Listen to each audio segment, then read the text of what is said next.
So, who's the most powerful being in the universe? Is it Goku, Kratos, Ryu Hayabusa? Well, let me tell you a being that makes them pale in comparison. A being that is so powerful he beats omnipotent beings on the regular. The pink hemorrhoid known as Kirby. I'm Budget Disney Princess, and today I want to tell you how these games are a complete power trip, and tell you how and exactly why Kirby sucks. But in a good way.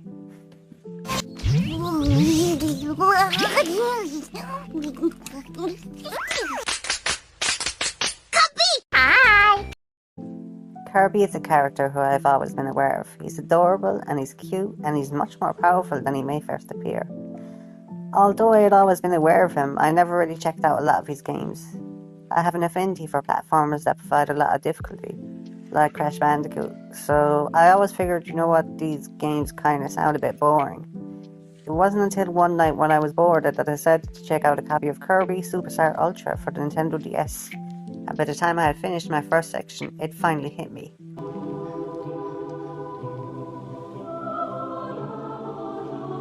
Oh my god.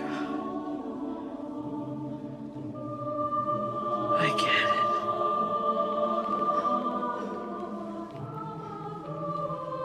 I get it. This game not only was one I enjoyed a lot, but it also changed my perception of how a platformer can be enjoyed.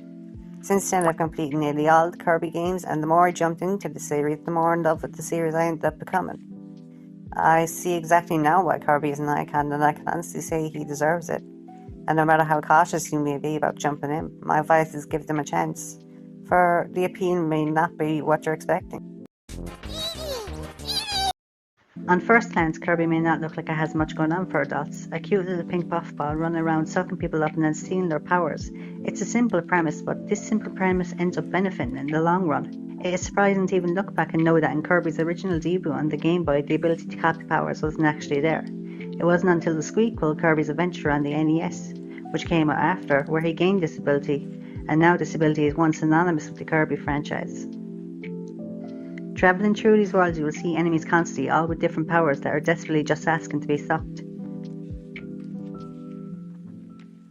These range from awesome abilities like the sword, to situation abilities like the wheel, to useless abilities like the sleep ability, which, I mean, he looks absolutely adorable, I'll tuck it out there, so maybe it's not completely useless. It doesn't take long to realise though that the abilities are much more than situational. If you want to go through the game only using the sword, you have that ability. However, mixing the abilities allows for the collection of different collectibles. This game is not about how you get through the game, it's how you choose to get through the game. These opponents hold no match for Kirby, and you truly feel like an unstoppable force as you tear through these opponents, smashing through the environment. Nothing can really stop the Pink Chosen One. The Kirby series knows exactly what it is, as most games do more and more to add in that feeling of power, from Machinery and Planet Robot to the Super Suck and Dream Deluxe. Even when the end of the game hits, Kirby will be fighting a god, and you'll feel like such a beast when you defeat that god, showing it exactly what true power is. It's a big pink puffball.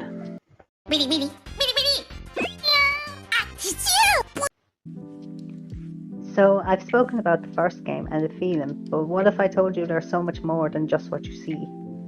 You won't care. Well, I'm going to talk about it anyway.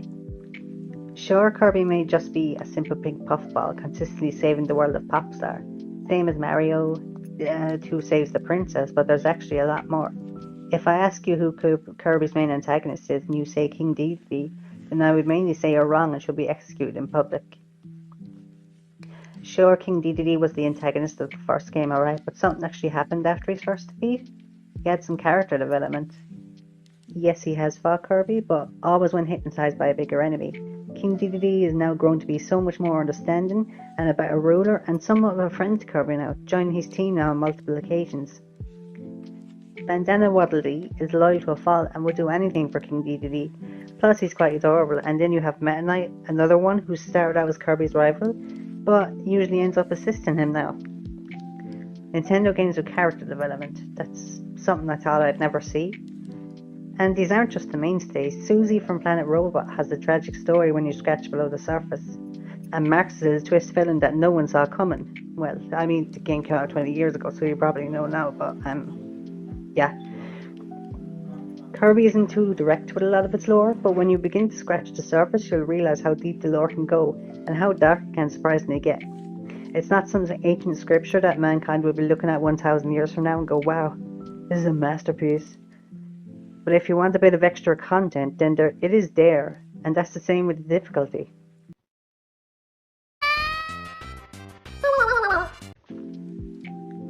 Kirby was created with the idea that anyone can pick it up and play it, and that's no secret. That was how the original game was intended.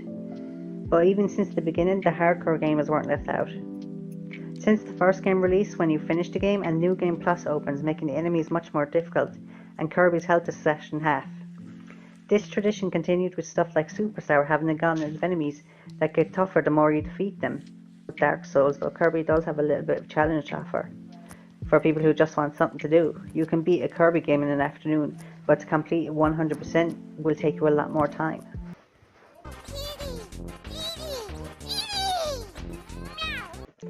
There is so much to love about this series, and one of the most thankful things I'm happy to say is that the Kirby series treats its fans with quite a bit of respect.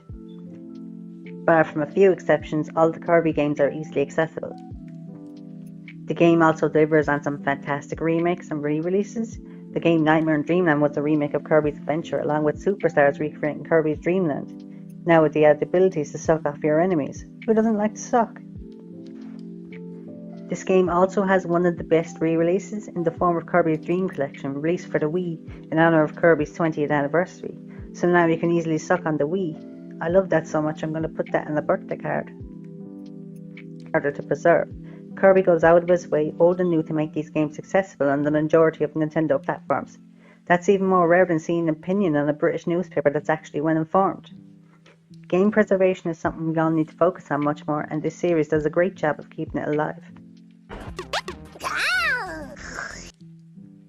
So, in conclusion, Kirby is a wonderful series to get into, and if you're a new player, there's so much to jump into.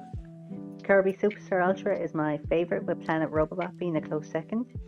And even some of the new games like Kirby's Forgotten Lands being released on the Switch and finally making the jump to 3D after only a small wait of 30 years, there's so much more of the little puffball to do in the time that's coming. I've been Budget Disney Princess, and thank you for listening to me talk about a character you're probably well aware of for the last 10 minutes. If somehow you've never played this game, then you will never get sucked. Bye bye.